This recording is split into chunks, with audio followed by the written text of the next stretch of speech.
La forma correcta de calentar el tubo de ensayo es lateralizando el movimiento, ¿no? Ahí, de lado a lado.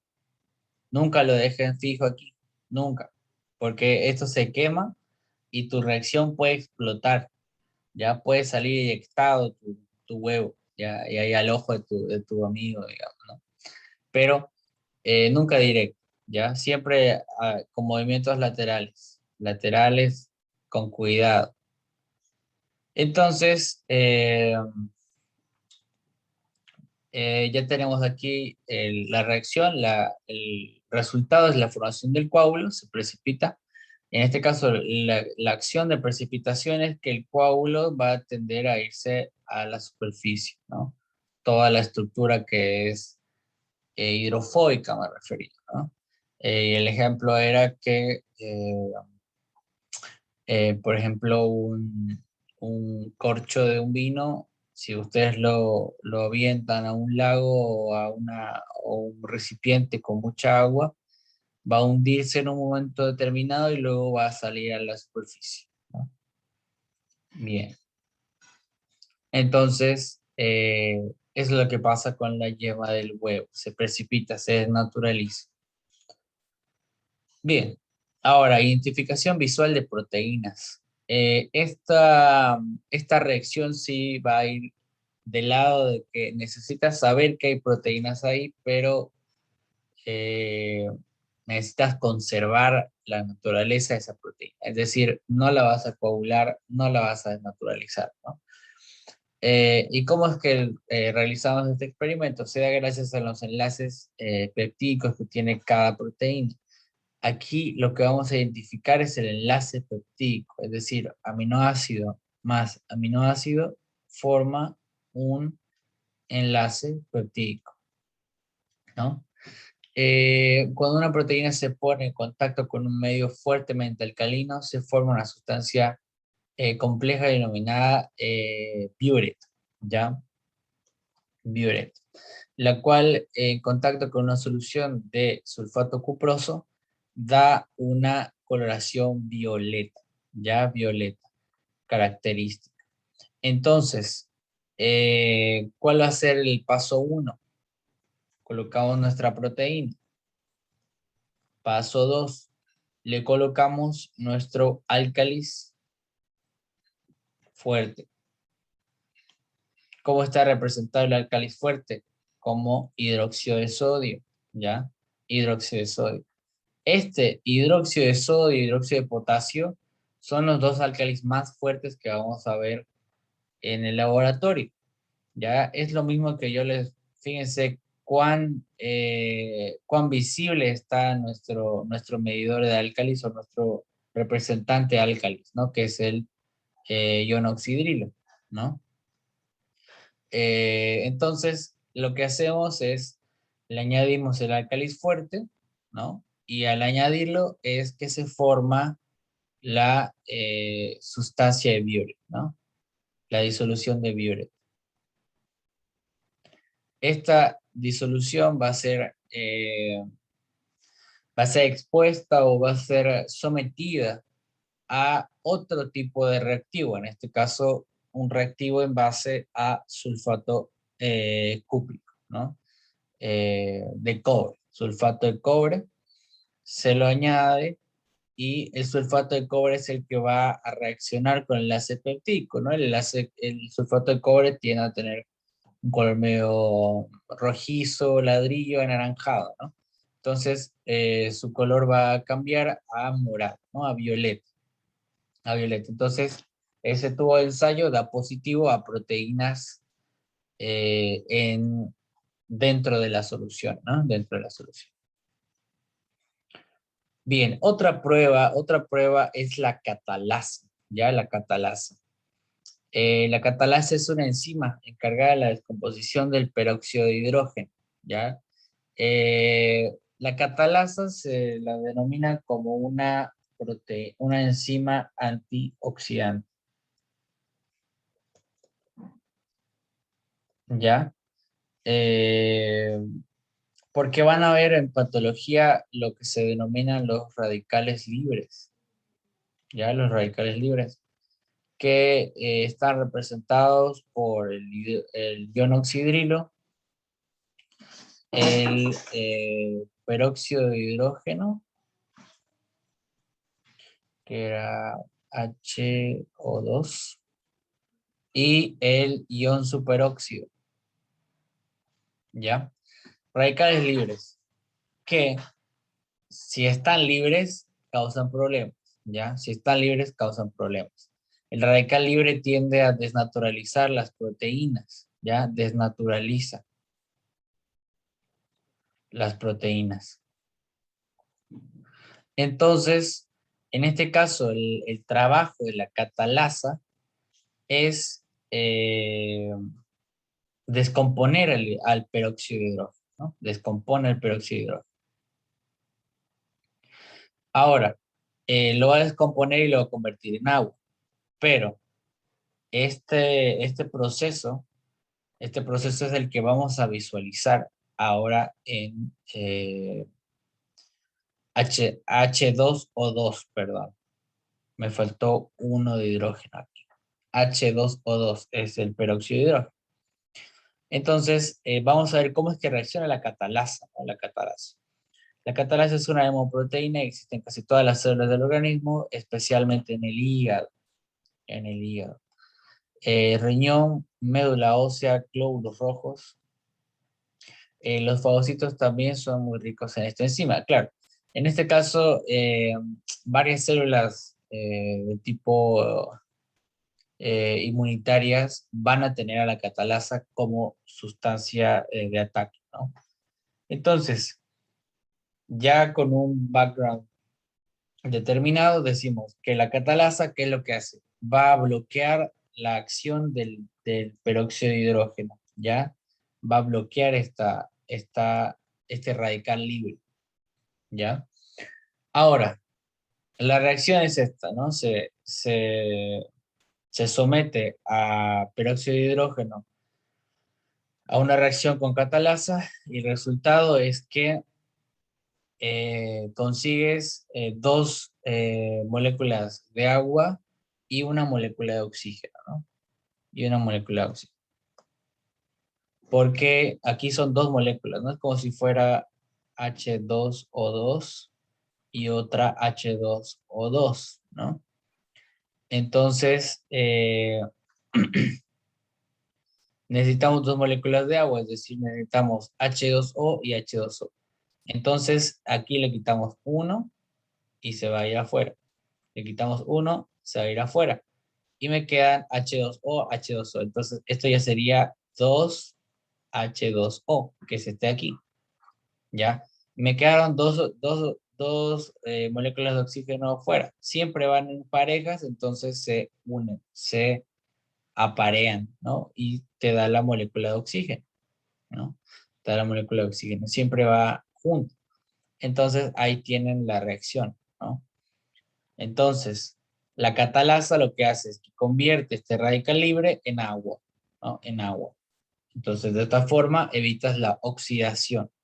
Ya el radical libre lo que hace es que oxida las cosas. Es el que causa el envejecimiento, básicamente, el radical libre, ¿no? Entonces, la catalasa va a hacer eso, bloquea al peróxido de hidrógeno. Ahora, ¿cómo reconocemos que la catalasa está presente? La reacción de catalasa. El hígado tiene altos niveles de catalasa ahí, ¿no? Al añadir agua oxigenada, esta enzima empieza a actuar, dando como resultado agua y oxígeno, aplicando el intenso burbujeo. Habíamos dicho, ¿no? Que la catalasa es una enzima intracelular, ¿ya? Supongamos que aquí está tu hepatocito. Aquí está tu hepatocito, tranquilo de la vida. Bueno, está muerto, ¿no? Está muerto, pero tiene todavía sus propiedades, ¿no? Porque este hígado ya fue eh, retirado, ¿no? Del modelo orgánico vivo. Entonces ahí está tu hepatocito, tranquilo de la vida, tiene harta catalasa dentro de la estructura celular. Y lo que haces es que le añades le añades peróxido, agua oxigenada, ¿no? Que es peróxido de hidrógeno. El agua oxigenada es peróxido de hidrógeno. Entonces, ahí tenemos H2O2, peróxido de hidrógeno, y le añades. Entonces, ¿qué es lo que vas a generar al añadir peróxido de hidrógeno? Vas a activar la acción de la catalasa. La catalasa se va a poner a trabajar porque va a encontrar a su molécula diana, por así decirlo, ¿no? Entonces, ¿qué es lo que hace la catalasa al recibir su primer contacto con el peróxido de hidrógeno? Empieza a trabajar. ¿Y cuál es el resultado? Genera, aquí vamos a volver a hacer la reacción, ¿no? H2O2, un 2 aquí, ahí, y nos da dos moléculas de agua y oxígeno. Entonces, al meter yo la catalasa aquí en medio, que ya estaba en mi célula, ¿no? Entonces la catalasa empezó a actuar. Y como resultado, como yo le añadí harto peróxido de hidrógeno, o sea, de esta parte le añadí harto, porque le estoy añadiendo en goteo, ¿no? Entonces hay mucho peróxido de hidrógeno. Y como hay mucha catalasa también, el resultado que vendría a ser agua y oxígeno se va a ver muy visible. ¿Y cuál es el resultado? Vamos a ver un burbujeo, ¿ya? Vamos a ver muchas burbujas en la superficie de nuestro tubo, ¿ya? Y eso pueden hacerlo en casa, es bastante sencillo. Si es que tienen agua oxigenada en casa, pongan primero un platito y corten un trocito de hígado, digamos, ¿no? Macháquenlo bien con un mortero o con lo que tengan ahí a mano, pero macháquenlo bien, ¿no? Queda esa pasta de hígado, así bien pastosa, y le añaden el agua oxigenada, el peróxido de hidrógeno. Y van a ver cómo va a empezar a burbujear, va a sacar burbujitas, ya va a sacar burbujas. Entonces, eso es que, ¿qué te está diciendo? Hay proteínas, ¿no? Entonces, hay proteínas eh, y la reacción de catalasa es positiva, ¿no? Catalasa positiva. Generalmente la catalasa positiva te va a dar positivo cuando la proteína está en su estado natural, ya cuando la proteína está en estado natural, ¿no? Ahora, ¿qué pasa? ¿Qué pasa cuando yo desnaturalizo a la proteína? Cuando desnaturalizo a la enzima, en este caso a la catalasa. ¿Cuál es la estructura de toda enzima en general? Las enzimas tienen origen o tienen estructura proteica, ¿no? Entonces, ¿qué es lo que pasa? La catalasa funciona bien cuando está natural, ¿no? Dijimos. Ahora, vamos a someter a nuestra catalasa que está dentro del hígado, aquí está la catalasa, la vamos a someter al calor. Uno de los causantes de las desnaturalizaciones es la temperatura, las altas temperaturas. Entonces, ¿qué es lo que va a pasar? Va a afectar la estructura de la catalasa. Esa catalasa, si tenía una forma así de hélice, ahí, uno de sus palitos ya está por otro lado. Entonces, boom, se desnaturalizó, dejó de funcionar como tendría que funcionar. Y todo a causa del calor, ¿no? Del calor. Y van a ver que cuando ustedes obviamente esto también hay que disolverlo, ¿no? Hay que disolverlo. Eh, Se coloca, si no me equivoco, agua destilada, ¿sí? Agua destilada. Entonces, eh, está ahí tu trocito de hígado, como lo calentaste, va a cambiar de color. Va a cambiar de color y se va a hacer un poco marrón. Como si estuviera cocido, básicamente. Va a empezar a oler a revuelto de hígado. Entonces se va a hacer un poco oscurito porque se cocinó. Es lo mismo que el huevo. Cuando lo calientas, deja de ser transparente la clara y pasa a hacerse un poco blanquecina, ¿no? No un poco, muy blanco. Entonces lo mismo pasa aquí.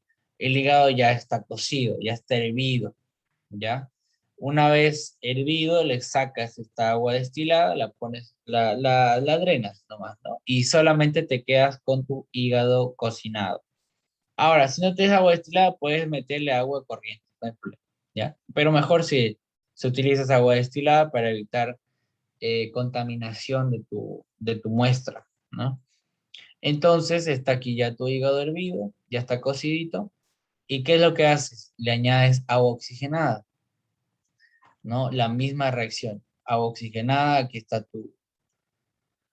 tu pipeta y le añades agua oxigenada, ¿no? Va cayendo el agua oxigenada. ¿Y qué pasa?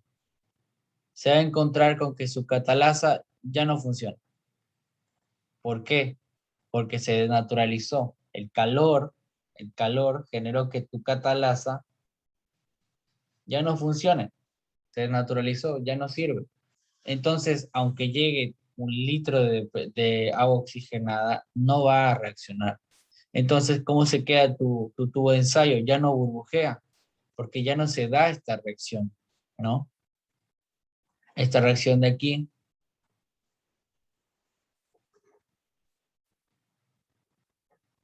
ya no se da porque la catalasa está desnaturalizada, entonces no funciona. Ya no se forma agua ni oxígeno, sino que se queda ahí como peróxido de hidrógeno, entonces no hay reacción. Entonces esta reacción te dice, bueno, catalasa, catalasa, negativo. No hay catalasa. Se desnaturalizó, ya no funciona. Chao, ¿ya?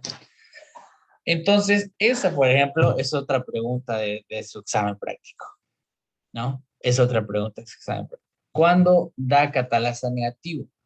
¿Cuándo se naturaliza la catalasa? ¿Ya? Eh, lo mismo les pueden preguntar cuál es la reacción que genera la catalasa con el peróxido de hidrógeno. La reacción es agua y oxígeno, o sea, burbujeo. No hay un burbujeo intenso, como la efervescencia de algunas sustancias, ¿no?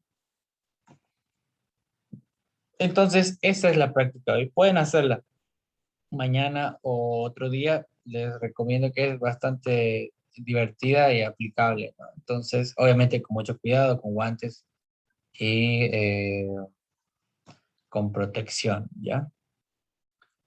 Si van a hacerla, me llaman si es que tienen alguna duda. Entonces, vamos a poner pausa a esto. Las proteínas de la sangre, específicamente vamos a hablar de hemoglobina, de todo el grupo de las alfa-globulinas, etcétera, etcétera, ¿no? Entonces, partimos con la hemoglobina. ¿Qué es la hemoglobina? En un chat. Abigail López. Ok. Al finalizar voy a ponerte tu asistencia. Entonces, la hemoglobina es una proteína conjugada por 4 cadenas de aminoácidos, que serían las cadenas de globina, ¿no? Las cadenas de globina y 4 grupos no proteicos, que es el grupo hemo, ¿no? El grupo hemo. Ahora, el objetivo principal de la hemoglobina, ¿cuál es? Es el transporte, ¿no? De oxígeno. ¿Y cómo transporta el oxígeno? Lo transporta a través del grupo hemo, ¿ya? El grupo hemo es el que está formando ese enlace, ¿no? Ese enlace. Vamos a ir viendo cómo es que se forma el grupo hemo, cómo se forma el grupo globina, ¿no? Empezamos con el grupo hemo, molécula derivada de la porfina. Tiene la forma de un gran anillo y tras unirse a un grupo de carbonados se convierte en porfirina. La porfirina del hemo se une a un átomo de hierro en estado ferroso, es decir, con +2 de número de oxidación, que se ubica en el centro del anillo. Entonces, empezamos con una molécula que se denomina, no sé por qué no puedo escribir. Ah, ya sé qué es. Espera un segundo. Problemas técnicos. Ahora sí. Ahora sí. Entonces, partimos de una estructura que se llama porfirina, ¿no? La porfirina se va a enlazar con una molécula de hierro y va a formar el grupo hemo, ¿ya? El grupo hemo. Este hierro es el que se encarga del enlace con el oxígeno, ¿ya? Se encarga del enlace con el oxígeno. Entonces el hierro es el que se une al oxígeno. Es decir, cuando ustedes les hablen de hemoglobina y les digan cuál es la estructura básica del transporte de oxígeno, van a decir el grupo hemo, ¿ya? El grupo hemo de la hemoglobina. Y específicamente el hierro, ¿ya? El hierro más 2 de tu grupo hemo, ¿ya? Y de estos hemo hay 4, ¿ya? Hay 4. Por cada molécula de hemoglobina, ¿ya? Hay 4. Es decir, que tu molécula de hemoglobina va a estar formada por 4 grupos hemo, ¿no? 4 grupos hemo, que cada uno tiene una molécula de hierro, ¿no? Cada uno tiene una molécula de hierro en su estructura. Y si yo les pregunto, ¿cuántas moléculas de oxígeno puede transportar una molécula de hemoglobina? ¿Cuál es la respuesta?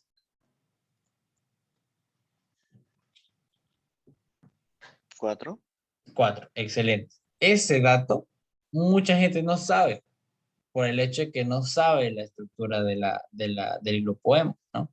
Parecería insignificante, pero es importante, ¿no? Es importante porque esto ya en fisiología se aplica. ¿Cuánto es la cantidad de hemoglobina que tiene tu cuerpo y cuánto es la cantidad de oxígeno que transporta, ¿no?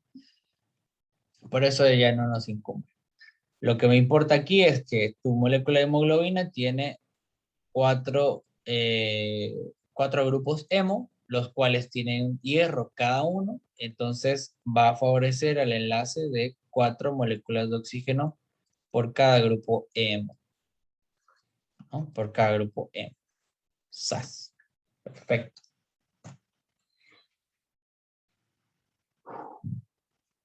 Ahora, el hierro más 2 forma 6 enlaces, 4 enlaces con el anillo de porfirina, que es el que vimos aquí, ¿no?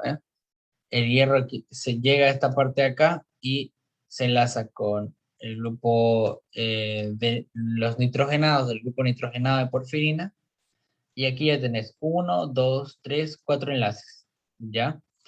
Después hay un enlace con la globina y hay un enlace con el oxígeno, ¿ya? Con el oxígeno. Entonces, el hierro no solamente va a encargarse del enlace con el oxígeno, sino que también se va a encargar del enlace a la cadena de globina, ¿ya? Es como el núcleo del hierro, ya es como el núcleo de tu hemoglobina. Aquí va a llegar la cadena de globina, que ahorita vamos a ver cómo se forma, pero ya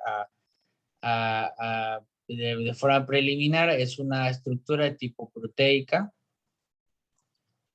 ya, que se sintetiza en el hígado, ya se sintetiza en el hígado. Viaja con esta forma, ¿no? Viaja con la forma de globina, ¿no? Las globinas. Entonces, la globina forma cadenas, ¿no? Cadenas de globina alfa y beta. Lo que nos interesa aquí es que la globina se va a ligar con el hierro y de esta forma es que ustedes van a tener un grupo hemo que tiene hierro, ¿correcto? Está enlazado con su molécula de oxígeno y a la vez está enlazada con una molécula de globina, ¿ya? Y esta molécula de globina va a estar en número de 4, ¿ya? 4 moléculas de globina, ahí, enlazadas con el hierro, ¿no? Entonces, si tenés 4 grupos hemo, tenés 4 grupos de globina, ¿ya? Uno para cada grupo de hemo, ¿no? Entonces, hemo tiene uno de globina, uno de oxígeno, ¿ya? Y como tienes 4 grupos hemo, tenés 4 moléculas de oxígeno, 4 moléculas de globina y 4 moléculas de hierro, ¿no? Por cada molécula de hemoglobina. No es lo mismo decir globina a decir hemoglobina, ¿no? Hemoglobina ya es cuando está unido. Cuando ya se une la globina con el grupo hemo, recién podemos decir que se llama hemoglobina, ¿no? Hemoglobina.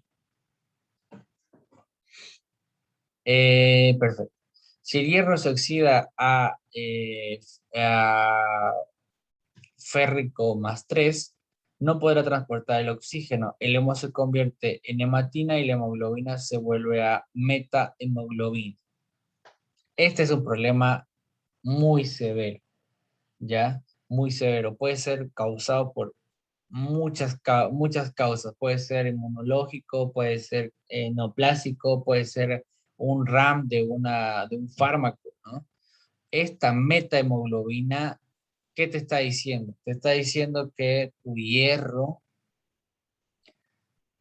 está en más 3, es decir, que ya no va a poder unirse al oxígeno, pero sí se va a poder unir a su molécula de globina, ¿no? De globina. Sacrifica un enlace porque ya tiene 3 enlaces, 3 más 3 de oxidación. ¿Ya qué le queda? Le quedan 5 espacios nomás. Le quedan 5 espacios. 4 enlaces con la parte nitrogenada y un enlace en este caso, sacrifica el enlace con el oxígeno para mantener la estabilidad de la molécula y se va a enlazar con el grupo globina. Ya, globina. Porque 8 es el número de estabilidad, por así decirlo. ¿Cómo se llama? Número de Avogadro, creo que se llama, ¿no? Que es la estabilidad de la oxidación de las moléculas, ¿no? Siempre tiene que ser 8. En este caso, como estaba en más 2, el hierro estaba en más 2 de número de oxidación, tenía 6 espacios para aparearse, ¿no? 6 espacios para completar los 8 de oxidación, ¿ya? Entonces, si yo tengo más 2 aquí, me está diciendo que tengo 6 espacios para utilizar y aparear. En este caso, lo natural era que se aparee con 4 moléculas con el grupo nitrogenado, que son 4, uno para el oxígeno y otro para el grupo globina, ¿no? Eso era lo normal. Pero ¿qué es lo que pasa cuando se oxida este hierro por X, Z motivo? Se oxida y su número de oxidación pasa de más 2, que era lo normal, a más 3. Entonces ya no tiene 6 espacios, sino que va a tener 5 espacios. Se le roba un espacio de apareamiento al hierro. Entonces, como resultado, lamentablemente, sí o sí se tiene que unir con el grupo nitrogenado, que ya ahí hay menos 4 espacios, ¿no? Para ligarse. Grupo nitrogenado, que son 4, y sacrifica el oxígeno para enlazarse con la globina y estabilizar la molécula. Entonces se forma una metahemoglobina, ¿no? Una metahemoglobina. Y ya no tiene oxígeno. Ese es el problema. La metamoglobulinemia cursa con hipoxemia.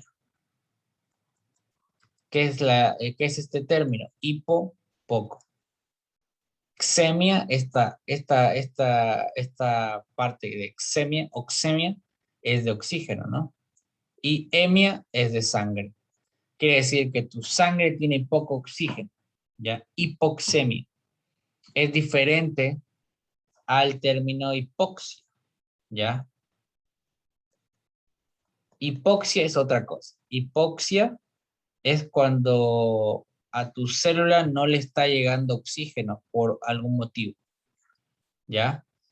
En este caso, la hipoxemia es que no hay oxígeno en sangre, no hay oxígeno en sangre.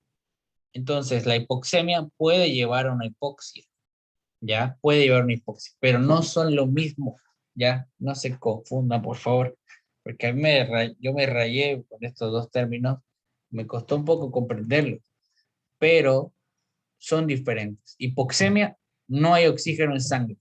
Hipoxia es cuando no le llega oxígeno a una célula, ¿ya? Por cualquier motivo. Puede ser porque te estés asfixiando, digamos, estés con una acidosis respiratoria por obstrucción de vía aérea alta, ya. Y te está dando, y no puedes respirar, y ahí, ¿qué es lo que te va a dar? Sí o sí tiene que haber hipoxemia para que haya hipoxia, sí o sí, ¿no? Entonces no respiras, no se oxigena tu sangre y te da hipoxemia. Y la hipoxemia genera hipoxia, ¿no? El hecho de que no haya oxígeno en tu sangre va a generar que tu célula se quede sin oxígeno, es decir, que le dé hipoxia y se muera, necrosis, muerte, ¿no? Bien, por eso es el gran problema es la metemoglobulinemia, no se olviden de eso.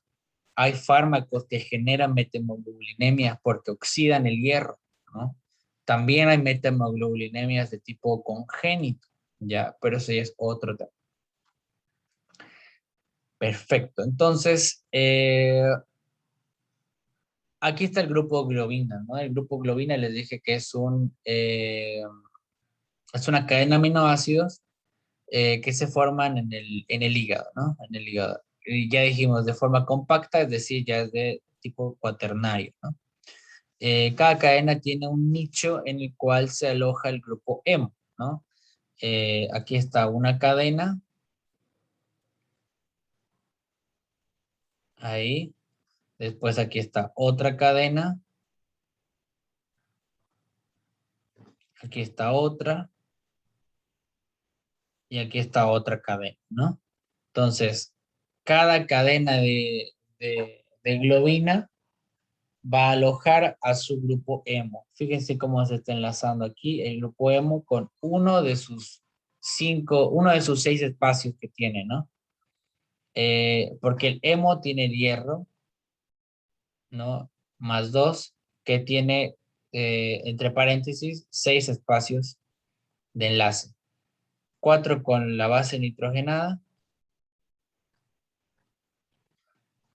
uno para la globina, que sería este palito de aquí, que está medio chiquitito, ese palito, ese es globina, y otro se va al oxígeno, ¿no? Y ahí completas la estabilidad ¿cómo se llama? Cadena de electrones. Esa es el concepto, la cadena de electrones, la nube de electrones.